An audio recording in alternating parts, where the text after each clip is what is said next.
大家好，我是小颖，做个用美食治愈生活的掌勺人。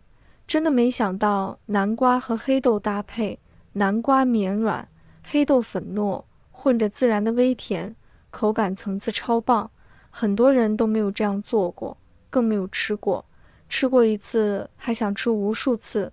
接下来跟着我的视频，一起来看一看具体怎么做的吧。抓一把黑豆摊开，仔细挑拣出干瘪的豆粒、碎渣和混在其中的小石子，土块，再用手指拨弄着检查一遍，确保没有杂质残留。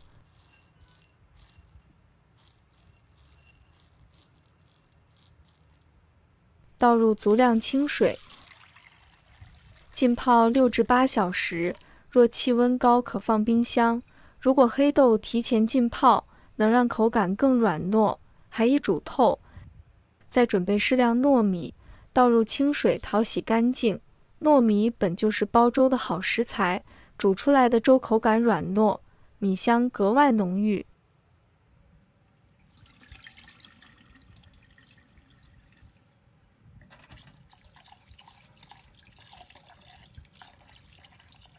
淘洗2遍后，倒去水分，往糯米里加少许花生油，用筷子充分翻拌均匀。这样处理有个小窍门，加了油之后，糯米在煮制时更容易受热均匀，煮出的米粒会饱满的爆开花，让粥的口感更丰富。翻拌好的糯米暂时放在一旁静置备用。首先准备一个砂锅，往里面倒入适量清水，开大火将水烧开，用砂锅来熬煮食材，能让热量更均匀的渗透。泡好的黑豆吸饱水分后，变得饱满膨胀，泡豆水也成了浅褐色。先倒掉这部分水，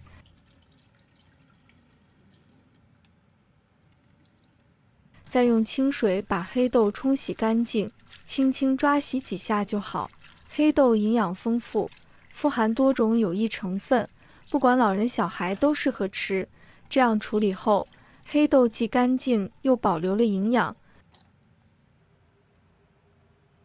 此时砂锅里的水已经烧开，先把备好的糯米倒进去，注意不要盖锅盖，保持大火煮上6分钟，期间要不时用勺子搅动几下，防止糯米沉底粘锅。这样大火煮制能让糯米快速受热，为后续熬出软糯口感打下基础。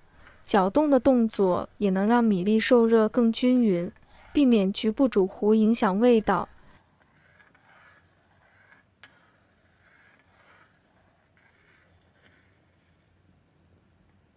大火煮了6分钟，糯米已经煮至半熟，呈现出类似米饭的状态。这时就可以把泡洗干净的黑豆倒进去了，继续用大火加热，让锅里的食材和水再次沸腾起来。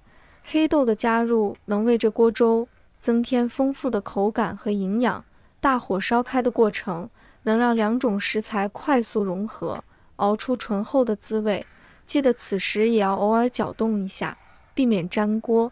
等锅里的食材烧得大开，咕嘟咕嘟冒着泡时，就把火调到最小档，让粥在砂锅里慢慢熬着。小火慢煲是关键，既能让黑豆和糯米的味道充分渗透融合，又能避免水分蒸发太快。盖上锅盖后，热量会在砂锅里循环，食材的营养和香气也能更好地锁在粥里。耐心等上一会儿，就能熬出浓稠绵密的口感了。接着来处理南瓜，选一块老南瓜最合适。先将南瓜皮仔细削掉，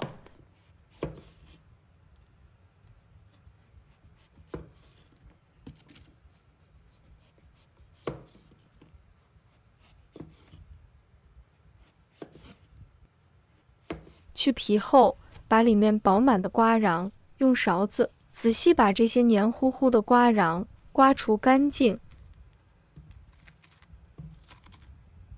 再切成大小均匀的块状。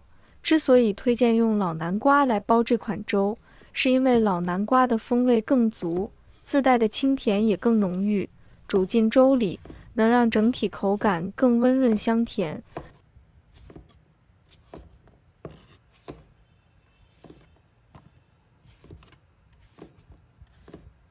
切好的南瓜块直接盛入盘中，暂时放在一旁备用。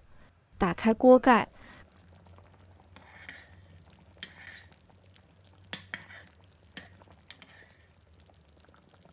把切好的南瓜块放进砂锅里。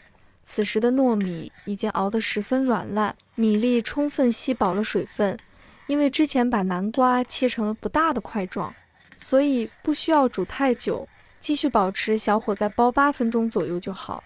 这样既能让南瓜煮透，释放出本身的清甜，又不会煮得太烂，失去形状，还能和糯米、黑豆的滋味更好地融合在一起。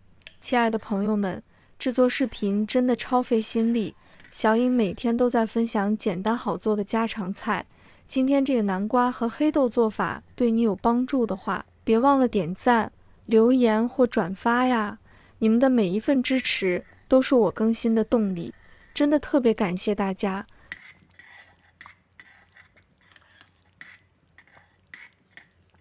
此时的糯米已经熬得软糯绵密，恰到好处。这时往砂锅里放入一把冰糖，用勺子轻轻搅一下，让它慢慢融化。要是不爱吃甜口，换成少许食盐调味也很合适，能衬出食材本身的鲜香。再次把锅盖盖好，保持小火继续煲3分钟左右，让糖或盐的滋味充分融入粥里，让每一口都带着均匀的调味，食材的香甜与软糯也能在此刻完美结合。时间差不多了，切开锅盖看看，粥已经熬得足够浓稠，正是理想的状态。熬这款粥时，特意让它稠一些是有道理的。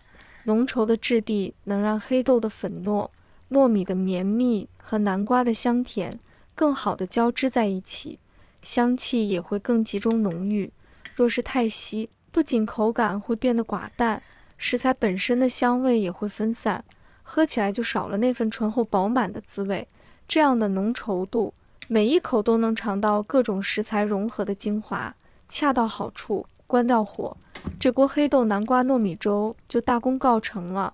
凑近一闻，淡淡的南瓜香混着米香和豆香扑面而来，让人忍不住想赶紧尝一口。舀一勺放进嘴里，口感格外软绵，糯米熬得糯叽叽的，黑豆炖得粉粉的，南瓜则化在粥里，带着自然的微甜。3种食材的滋味完美融合，甜度刚刚好，不腻人，反而透着一股清爽，喝起来顺滑又暖胃。不管是当早餐还是晚餐都合适，老人小孩都能吃。这道粥看着简单，却藏着食材本身最本真的鲜美。喜欢的话，不妨试着做一做，相信这口温润绵密的滋味会让你觉得格外满足。好啦，别忘了点赞关注呀！你们的每一条留言我都会看。愿快乐常伴，我们带着更多干货，下期不见不散。